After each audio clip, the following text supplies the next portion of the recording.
राम राम दोस्तों, मैं रंजना गुप्ता आज आपको फिर से मुंशी प्रेमचंद्र जी के कहानी संग्रह मानसरोवर भाग 1 की 14वीं कहानी ज्योति सुनाने जा रही हूँ। विधवा हो जाने के बाद बूटी का स्वभाव बहुत कटु हो गया था। जब बहुत जी जलता तो अपने मृत पति को कोसती, आप तो सुधार गए, मेरे लिए यह सारा जंजाल छोड़ गए। जब इतनी जल्दी जाना था तो ब्याह ना जाने किस लिए किया। घर भूजी भांग नहीं चले थे ब्याह कराने। वह चाहती तो दूसरी सगाई कर लेती। अहीरों में इसका रिवाज है। देखने सुनने में भी बुरी ना थी।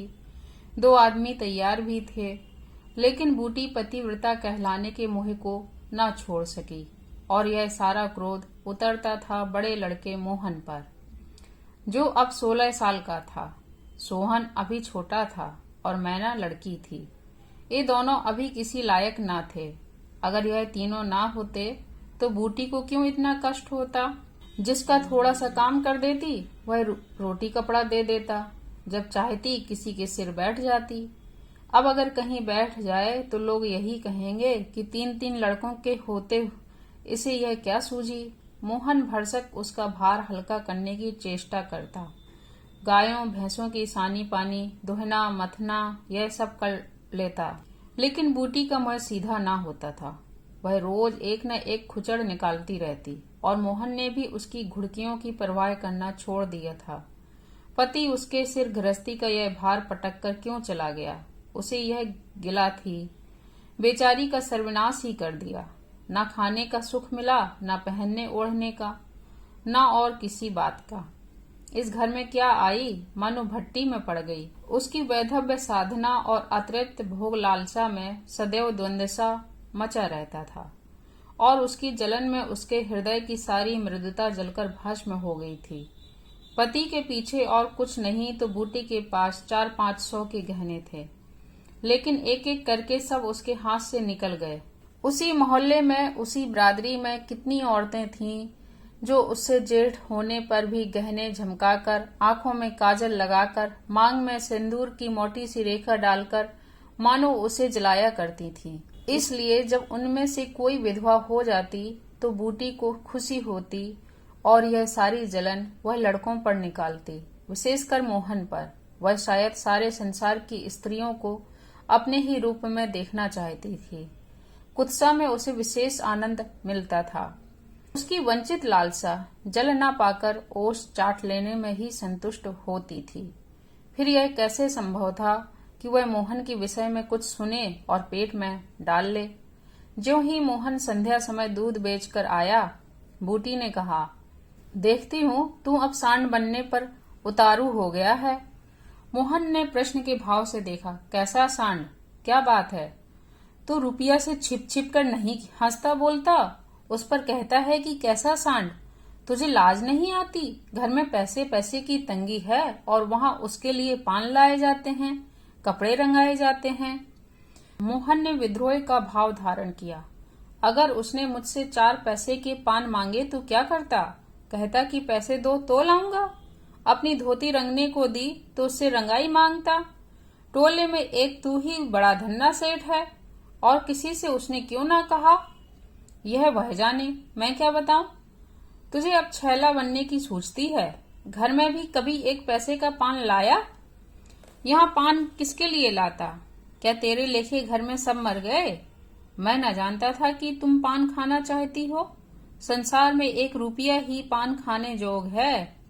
शौक श्रृंगार की भी तो उम्र होती है। बूटी जल उठी। उसे बुढ़िया कह देना उसकी सारी साधना पर पानी फेर देना था। बुढ़ापे में उन साधनाओं का महत्व तो ही क्या, जिस त्याग कल्पना के बल पर वह सब स्त्रियों के सामने सिर उठाकर चलती थी, उस पर इतना कठोर आघात। इन्हीं लड़कों के पीछे उसने अपनी जवानी धूल में मिला दी। उसके आदमी को मरे आज 5 साल हुए, तब उसकी चढ़ती जवानी थी। 3 लड़के भगवान ने उसके गले मढ़ दिए। नहीं अभी वह है कै दिन की। चाहती तो आज वह भी ओंठ लाल किए, पांव में महावर लगाए, अनवट बिछुए पहने मटकती फिरती। वह सब कुछ उसने इन लड़कों के कारण त्याग दिया और आज मोहन उसे बुढ़िया कहता है। रुपया उसके सामने खड़ी कर दी जाए तो चूहिया सी लगे, फिर भी वह जवान है और बूटी बुढ़िया है। बोली, हाँ और क्या, मेरे लिए तो अब फटे चिथड़े पहनने के दिन है। जब तेरा बाप मरा था तो मैं रुपया से 2 ही 4 साल बड़ी थी। उस वक्त कोई घर कर लेती तो तुम लोगों का कहीं पता ना चलता। गली गली भीख मांगते फिरते, लेकिन मैं कहे देती हूँ, अगर तू फिर उससे बोला तो या तो तू ही घर में रहेगा या मैं ही रहूंगी। मोहन ने डरते डरते कहा, मैं उसे बात दे चुका हूँ अम्मा। कैसी बात? सगाई की। अगर रुपया मेरे घर में आई तो झाड़ू मारकर निकाल दूंगी। यह सब उसकी माँ की माया है। वह कुटनी मेरे लड़के को मुझसे छीने लेती है। रान से इतना नहीं देखा जाता। चाहती है कि उसे सौत बनाकर छाती पर बैठा दे। मोहन ने व्यथित कंठ से कहा, अम्मा ईश्वर के लिए चुप रहो। क्यों अपना पानी आपा खो रही हो? मैंने तो समझा था 4 दिन में मैना अपने घर चली जाएगी, तुम अकेली पड़ जाओगी, इसलिए उसे लाने की बात सोच रहा था। अगर तुम्हें बुरा लगता है तो जाने दो। तू आज से यहीं आंगन में सोया कर और गाय भैंसें बाहर पड़ी रहेंगी। पड़ी रहने दे, कोई डाका नहीं पड़ा जाता। मुझ पर तुझे इतना संदेह है? हाँ, तो मैं यहाँ ना सोऊंगा। तू निकल जा मेरे घर से। हाँ, तेरी यही इच्छा है तो निकल जाऊंगा। मैना ने भोजन पकाया। मोहन ने कहा, मुझे भूख नहीं है। बूटी उसे मनाने ना आई। मोहन का युवक हृदय माता के इस कठोर शासन को किसी तरह स्वीकार नहीं कर सकता। उसका घर है, ले ले। अपने लिए वह कोई दूसरा ठिकाना ढूंढ निकालेगा। रुपया ने उसके रूखे जीवन में एक स्निग्धता भर दी थी। जब वह एक अव्यक्त कामना से चंचल हो रहा था, जीवन कुछ सूना सूना लगता था। रुपया ने नव बसंत की भांति आकर उसे पल्लवित कर दिया। मोहन को जीवन में एक मीठा स्वाद मिलने लगा। कोई काम करता होता पर ध्यान रुपया की ओर लगा रहता। सोचता उसे क्या दें कि वह प्रसन्न हो जाए। अब वह कौन मोह लेकर उसके पास जाए? क्या उससे कहे कि अम्मा ने मुझे तुझसे मिलने को मना किया है? अभी कल ही तो बरगद के नीचे दोनों में कैसी कैसी बातें हुई थीं। मोहन ने कहा था, रुपया तुम इतनी सुंदर हो, तुम्हारे 100 ग्राहक निकल आएंगे। मेरे घर में तुम्हारे लिए क्या रखा है? इस पर रुपया ने जवाब दिया था, वह तो संगीत की तरह अब भी उसके प्राणों में बसा हुआ था। मैं तो तुमको चाहती हूँ मोहन, अकेले तुमको। परगने के चौधरी हो जाओ तब भी मोहन हो, मजूरी करने लगो तब भी मोहन हो। उसी रुपया से आज वह जाकर कहे, मुझे अब तुझसे कोई सरोकार नहीं। नहीं, यह नहीं हो सकता। उसे घर की परवाह नहीं है। वह रुपया के साथ माँ से अलग रहेगा। इस जगह ना सही, किसी दूसरे मोहल्ले में सही। इस वक्त भी रुपया उसकी राह देख रही होगी। कैसे अच्छे बीड़े लगाती है। कहीं अम्मा सुन पावे कि वह रात को रुपया के द्वार पर गया था तो प्राण ही दे दें प्राण। अपने भाग तो नहीं बखानती कि ऐसी देवी बहू मिली जाती है। ना जाने क्यों रुपया से इतना चिढ़ती है। वह जरा पान खा लेती है, जरा साड़ी रंगकर पहनती है, बस यही तो। चूड़ियों की झनकार सुनाई दी। रुपया आ रही है। हाँ, वही है। रुपया उसके सिरहाने आकर बोली, सो गए क्या मोहन? घड़ी भर से तुम्हारी राह देख रही हूँ, आए क्यों नहीं? मोहन नींद का मक्कर किए पड़ा रहा। रुपया ने उसका सिर हिलाकर फिर कहा, क्या सो गए मोहन? रुपया ने उसका सिर हिलाकर फिर कहा, क्या सो गए मोहन? उन कोमल उंगलियों के स्पर्श में क्या सिद्धि थी कौन जाने। मोहन की सारी आत्मा उन्मत्त हो उठी। उसके प्राण बाहर निकलकर रुपया के चरणों में समर्पित हो जाने के लिए उछल पड़े। देवी वरदान के लिए सामने खड़ी है। सारा विश्व जैसे नाच रहा है। उसे मालूम हुआ जैसे उसका शरीर लुप्त हो गया है। केवल वह एक मधुर स्वर की भांति विश्व की गोद से चिपटा हुआ उसके साथ नृत्य कर रहा है। रुपया ने फिर कहा, अभी से सो गए क्या जी? मोहन बोला, हाँ, जरा नींद आ गई थी रुपया। तुम इस वक्त क्या करने आई? कहीं अम्मा देख लें तो मुझे मार ही डालें। तुम आज आए क्यों नहीं? आज अम्मा से लड़ाई हो गई। क्या कहती थी? कहती थी रुपया से बोलेगा तो प्राण दे दूंगी। तुमने पूछा नहीं रुपया से क्यों चिढ़ती हो? अब उनकी बात क्या कहूँ रुपया, वह किसी का खाना पहनना नहीं देख सकती। अब मुझे तुमसे दूर रहना पड़ेगा। मेरा जी तो ना मानेगा। ऐसी बात करोगी तो मैं तुम्हें लेकर भाग जाऊंगा। तुम मेरे पास एक बार रोज आ जाया करो, बस, और मैं कुछ नहीं चाहती। और अम्मा जो बिगड़ेंगी तो मैं समझ गई तुम मुझे प्यार नहीं करते। मेरा बस होता तो तुमको अपने प्राण में रख लेता। इसी समय घर के किवाड़ खटके, रुपया भाग गई। मोहन दूसरे दिन सोकर उठा तो उसके हृदय में आनंद का सागर सा भरा हुआ था। वह सोहन को बराबर डांटता रहता था। सोहन आलसी था, घर के काम धंधे में जीना लगाता था। आज भी वह आंगन में बैठा अपनी धोती में साबुन छिपाकर भाग जाने का अवसर खोजने लगा। मोहन ने मुस्कुराकर कहा, क्या धोती बहुत मैली हो गई है मोहन? धोबी को क्यों नहीं देते? सोहन को इन शब्दों में स्नेह की गंध आई। धोबिन पैसे मांगती है तो पैसे अम्मा से क्यों नहीं मांग लेते? अम्मा कौन पैसे दिए देती है? तो मुझसे ले लो। यह कह उसने एक इकन्नी उसकी ओर फेंक दी। सोहन प्रसन्न हो गया। भाई और माता दोनों ही उसे धिक्कारते थे। बहुत दिनों बाद आज उसे स्नेह की मधुरता का स्वाद मिला। इकन्नी उठा ली और धोती को वहीं छोड़कर गाय को खोलकर ले चला। मोहन ने कहा, तुम रहने दो, मैं इसे लिए जाता हूँ। सोहन ने पघैया भाई को देकर फिर पूछा, तुम्हारे लिए चिलम रख लाऊं? जीवन में आज पहली बार सोहन ने भाई के प्रति ऐसा सद्भाव प्रकट किया। इसमें क्या रहस्य है? यह मोहन की समझ में न आया। बोला, आग हो तो रख लाओ।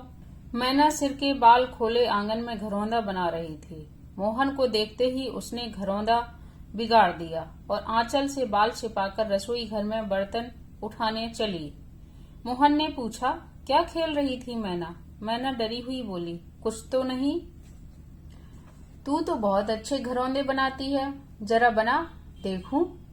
मैना का रुआंसा चेहरा खिल उठा। प्रेम के शब्द में कितना जादू है। मुंह से निकलते ही जैसे सुगंध फैल गई। जिसने सुना उसका हृदय खिल उठा। जहाँ भय था वहाँ विश्वास चमक उठा। जहाँ कटुता थी वहाँ अपनापन छलक पड़ा। चारों ओर चेतनता छोड़ गई।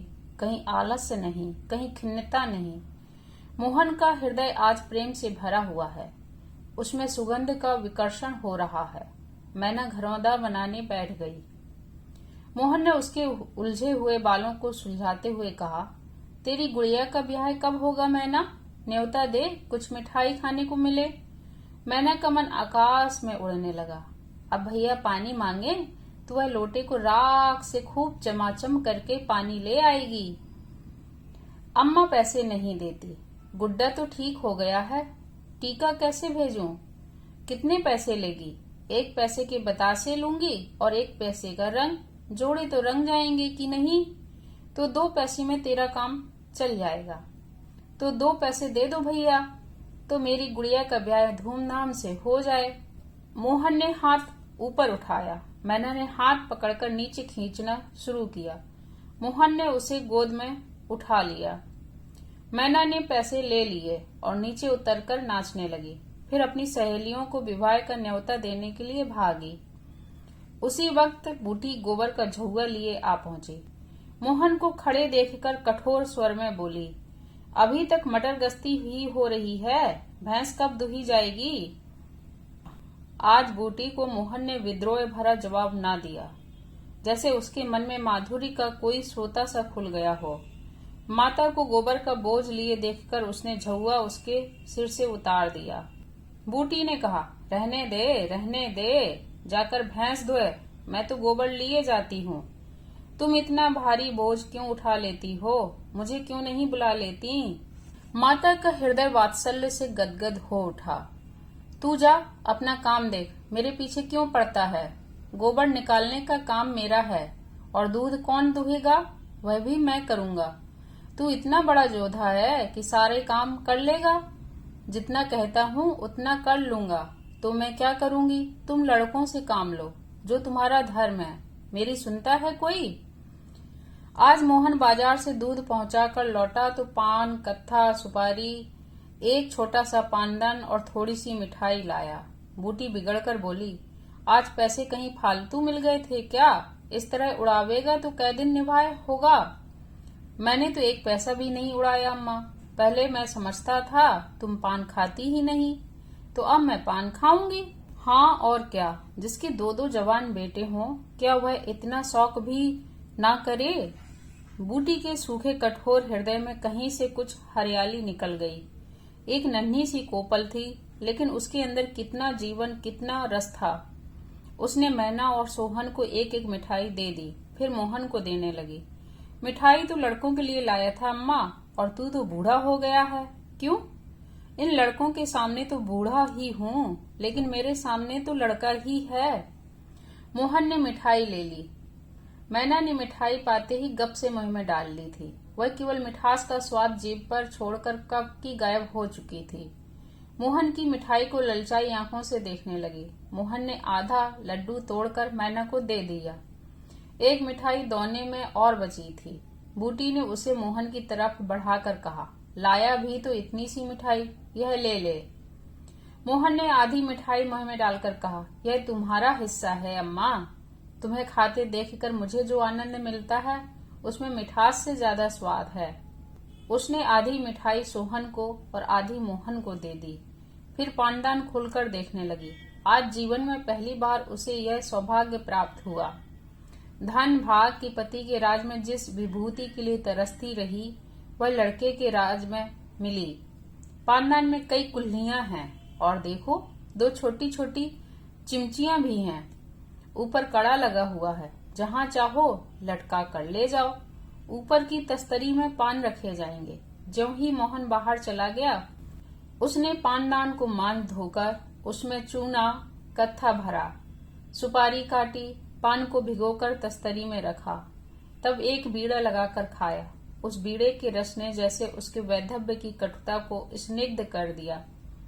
मन की प्रसन्नता व्यवहार में उदारता बन जाती है। अब वह घर में नहीं बैठ सकती। उसका मन इतना गहरा नहीं है कि इतनी बड़ी विभूति उसमें जाकर गुम हो जाए। एक पुराना आईना पड़ा हुआ है। उसने उसमें अपना मुंह देखा। ओंठों पर लाली तो नहीं है। मुंह लाल करने के लिए उसने थोड़े ही पान खाया है। धनिया ने आकर कहा, काकी, तनक रस्सी दे दो, मेरी रस्सी टूट गई है। कल बूटी ने साफ कह दिया होता, मेरी रस्सी गांव भर के लिए नहीं है।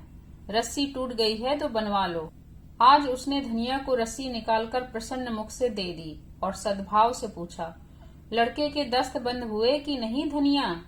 धनिया ने उदास मन से कहा, नहीं काकी, आज तो दिन भर दस्त आए जाने दांत आ रहे हैं। पानी भर ले। तो चल जरा देखूं, दांत ही हैं कि कुछ और फसाद है। किसी की नजर बजर तो नहीं लगी? अब क्या जाने काकी, कौन जाने किसी की आंख फूटी हो। चंचल लड़कों को नजर का बड़ा डर रहता है। जाते चुमकार कर बुलाया, झट उसकी गोद में चला जाता है।